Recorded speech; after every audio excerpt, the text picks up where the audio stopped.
Ngicela ukubuza umbuzo, bangaki kini abathanda umbono wokuba nemithombo eminingi yokuthola imali? Bengihamba ukusuka eToronto ukuya eKuala Lumpur, uhambo lwezikhathi ezingama-25. Kuyaqhubeka isikhathi eside, futhi ngangihamba lolu hambo njalo ngenyanga iminyaka emihlanu. Ngesikhathi sokuhamba, bengingabukeli amafilimu, ngisho naphesheya kwendiza. Ngivame ukusebenzisa isikhathi endizeni ukuze ngisebenze kumuntu, ngicabangele izinto, ngibhale izincwadi futhi ngisebenzisa ikhalikhuleyitha encane engihlala nayo. Kwakungumkhuba wami ukufinyeza izibalo ezinkulu zibe zincane. Kwakukhona isikhathi lapho, ngilokhu ngidlala, ngibhala inombolo enezero eziyisithupha phezulu eblogi ngesikhathi sokuhamba. Ngacabangisisa, ngithole amakhulu amayikhaya edolobha iminyaka eminingi emuva, ngonyaka owodwa. KwaZulu kuyini okubalulekile kulokhu? Yini imfihlo? Usiqalo lwamakhulu amakhulu kubonakala kuwumkhakha wokuphila kubantu abaningi. Akulona imali eningi, kodwa uma ungayitholi, kubonakala kuyiminyaka. Ngakho-ke, ngiqala ukubheka abantu engihlangane nabo abathole imali eningi, futhi ngabona ukuthi abakhulumi kuphela uma benemithombo eyahlukene yokuthola imali. Ngakho-ke, ngiqhubeka nokuqhuba futhi ngase ngathola imvume yokubheka abantu besebenzisa izikhumbuzo. Ngenza izikhalakhalayeka ohlakeni lwenkohliso lwephutha umdlalo i-$1 Million Forum pulaqula phisha lowebhumi ba. Uma bekudingeka ukuthi bamphosele ngakolunye uhlangothi lomgwaqo esesimweni leso, babengakwazi ukwenza lokho. Zonke izinkosi zikhona. Wonke amandla owadingayo akhona ngaphakathi kwakho, njalo. Lawa mandla ayakwazi konke, noma yimiphi imibuzo ozibuzayo izoba nempendulo. Izimpendulo zibhaliwe phansi kwenye inhlangothi yengcebo. Awukwazi ukuba nombuzo ngaphandle kokuthi kube khona impendulo. Ucabango lombuzo ongenalo impendulo, owungafuni impendulo, empeleni awu umbuzo, kungumkhulumeli. Umbuzo kanye nempendulo kuhlangene emthethweni wokuphikisana, umthetho wezinto eziphikisana, ngaphakathi, ngaphandle, phezulu, phansi, kushisa, kubanda. Bekungasekho ngaphakathi kuleli gumbi uma bekungekho ngaphandle kulo. Awukwazi ukuba nombuzo ngaphandle kokuthi kube khona impendulo. Okufanele sikwenze ukufinyelela kuzimbuzo ezifanele. Lokhu engikwenza esibhakabhakeni, ngidlalela imicabango yami, ngicabanga ukuthi kungenzeka kanjani ukuthola cishe izinkulungwane ezingu-1.8 zamarands aseNingizimu Afrika. Singakwenza kanjani? Singaqala kuphi? Futhi lokhu kuyiqiniso. Qhubeka nokuzibuza, uqonde ukuthi izimpendulo zikhona. Manje, udinga ukuba nethemba elanele ukuze ulandele izimpendulo ezivela kuwe. Uma uzibuza umbuzo, impendulo iza. Yiba nethemba elanele ukuze wazi ukuthi ungumuntu ophezulu ekudalweni kukaNkulunkulu. Akukho okulingana nawe kuyo yonke imikhakha yomhlaba. Bonke abanye izidalwa zihambisana ngokuphelele nezindawo zabo. Thina abantu kuphela esivame ukuzizwa sikhubazekile ngoba sinamandla okudala izindawo zethu. Singakha umhlaba wethu siqu. Lokhu kuyinhloso yakho yangempela. Ungukuphuma kwamandla angapheli. Njengoba uJames Allen esho, ungumzukulu wezinhlanga zothando olungapheli. Empeleni uthatha isimo ofuna ukuba yiso. Akumangalisi. Ungubani? Ngingasho ukuthi nginguBob, kodwa igama lami uBob, akukhona okungokami. Ngingasho ukuthi lo ngumzimba wami, kodwa cha, lo ngumzimba wami. Awukho umuntu ozwa ukuthi izandla noma ngiyizingxenye zomzimba, bathi izandla zami, umzimba wami. Kepha ngubani engiyena? Ngiyisimo esiphilayo. Anginayo isimo, ngiyisimo esiphilayo. Futhi isimo sihlala sifuna ukufunda. Uhlanga luhlale lushiya izinhlaka zekhalenda. Njengoba isimo sihamba, lokho kuba kwenza umdlandla ophusile.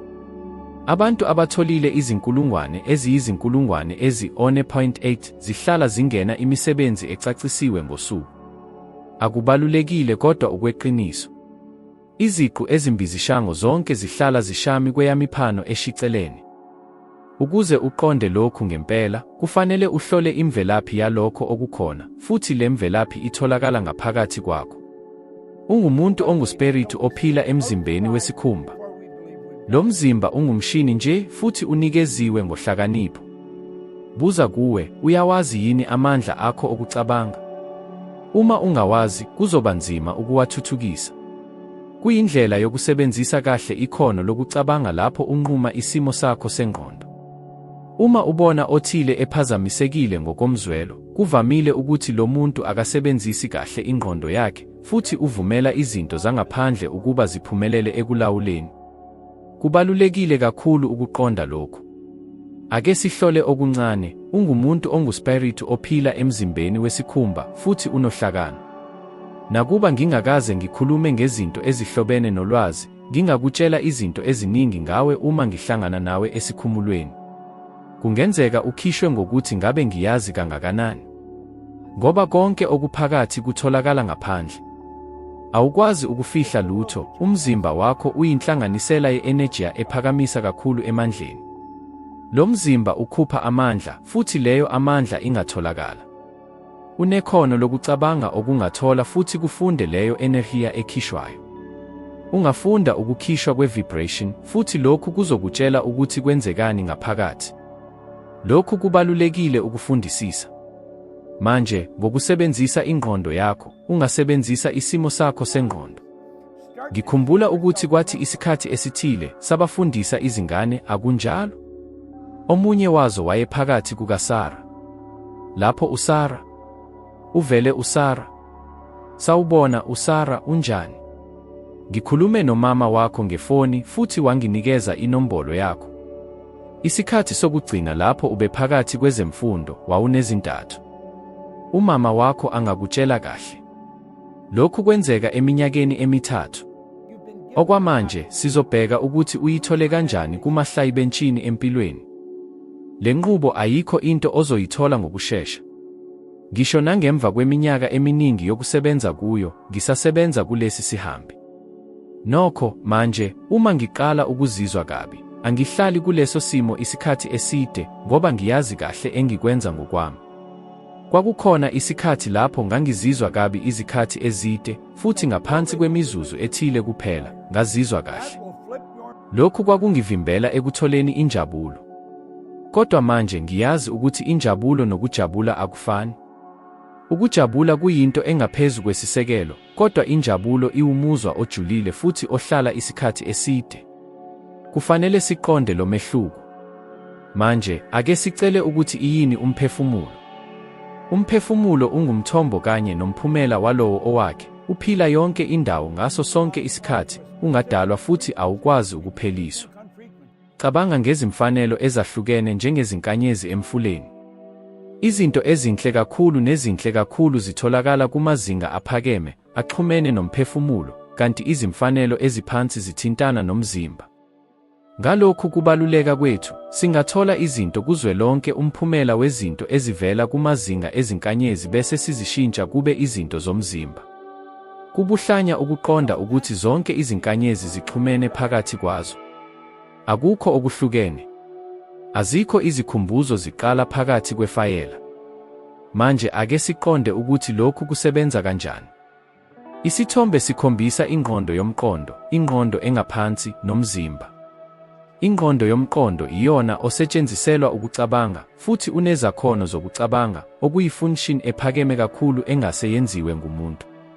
Ungacabangela noma yini ofuna ukuyicabanga. Lona ingqondo efundisiwe, ingxenye lapho isikole lisebenza khona, futhi lapho ubuhlakani bakho buhlala khona. Zonke izici zakho zobuhlakani zise ingqondweni yomqondo. Ingqondo engaphansi, ngakolunye uhlangothi, ingqondo yemizwa, futhi isebenza ngendlela ehlukile ngokuphelele kunengqondo yomqondo. Isebenza kuphela ngokuziphendulela, ayinayo ikhono lokwakha noma yini ngokwayo. Ingqondo yomqondo inekhono lokukhetha, ungavuma noma uphike noma yini evezwayo. Lona amandla amakhulu. Uma ubona okuthile kuthelevishini noma wezwa okuthile kumuntu, awudingi ukuvuma lokhu ngokuzenzakalelayo. Ungakuphika futhi unekhono lokudala imicabango ngoba amandla ahamba njalo emzimbeni wakho. Lona umsebenzi wengqondo yomqondo, ngaphambi kokuthi noma yini ifinyelele ku-ingqondo engaphansi, kufanele idlule kuhlunga lwe-ingqondo yomqondo. Kodwa kwenzekani uma ungasebenzisi ingqondo yakho yomqondo? Ingqondo engaphansi ivuliwe ngokuphelele. Kumele yamukele noma yini oyithumelayo kuyo ngoba ayinakho ukuphika. Futhi lokhu kuyisisekelo. Akunandaba ukuthi sishilo kangaki lokhu, ngiyazibuza ukuthi ngabe siqonde kahle yini. Ingqondo engaphansi ayikwazi ukuhlukanisa okungokwemvelo nokungokuzithokozisa. Isebenza ngomthetho othi noma yini efakwa kaningi engqondweni engaphansi, kumele ibonakale ngendlela ephilayo, ngeke ifike ngalowo muntu. Ngakho-ke, incwadi ethi cabanga ube nezinga lokuphila ikhuluma ngokuphumelelayo kokuphosa imishwana, ngoba inomphumela omkhulu. Ingqondo engaphansi ayinayo amandla okuphika noma yini. Uma othile efuna ukukhipha isithombe, okwenza ukuthi ekhishwe ingqondo yomqondo, futhi anikwe ukufinyelela kuhlanga lwezinkolo engaphansi. Bangashiya umphakathi uma usiqhumeka. Emndenini wethu, akekho owake waya esikoleni. Ngaqeda ukufunda ngineminyaka eyi-16, futhi lokho kwathathwa njengokujwayelekile. Kodwa ngashintsha into eyodwa. Esikhundleni sokubuza izingane zami uma zifuna ukuya esikoleni, ngazibuza ukuthi ziya kuphi esikoleni. Lo shintsho oluncane embuzweni waba nemiphumela emikhulu. Ngaleyo ndlela, silungiswa kakhulu izithiyo ezizungezile. Njengamanje, sithintane nezinye ezinkulu zokupamasha emhlabeni ukuze sibhale incwadi ngokuthi izinkolelo. Uhlelo lwakho lokukholelwa, kungenzeka ukuthi awazi ukuthi luhlala kuphi. Luqala ukwakha kusukela ngesikhathi sokukhuluma, lapho idina yomama nobaba kuhambelana, futhi iminingwane iqhubeka ukufuduka kuwe. Isithombe onaso ngomuntu siqala ukuthuthukiswa lapho, ngesikhathi sokuphila kwezingane. Imifanekiso ozisebenzisayo namuhla ihlale yatholwa endaweni yezehlakalo, uma ungazange wazi izinto ezizungezile. Ngazalwa ngesikhathi somhuzuko, ngakhula lapho imicabango yama-systems ukuthi uma unayo ukuthile, ukhona ekutholeni amabhizinisi. Lokhu kuthokozwa kwezana izixhaso. Okubhalwe ngoluhlaza okwesibhakabhaka kubonisa ukuthi sifundisa thina, kanti okuphaphathekile kubonisa okukhishwe umnyango wezohlelo lokufundisa. Ezikoleni, silalele ngezindlebe zethu, kanti lawo ma-antena amancane amelela izinzwa zethu, ukubona, ukuzwa, ukunambitha, ukuthinta, nokuzwa. Uma ulalele, uqala ukuqoqa iminingwane. Lo msebenzi wokuthola iminingwane, kuwukuvuthwa kwemibhalo. Izincwadi ziqala ukuqhakambisa izinkumbulo zethu. Uma sesiqoqe amaphuzu 5 amahle, bazothokozisa, bathumele izinsuku ezimnandi esikhathini esizayo ukuze sithokozise ukuthi ithokozisa phambili.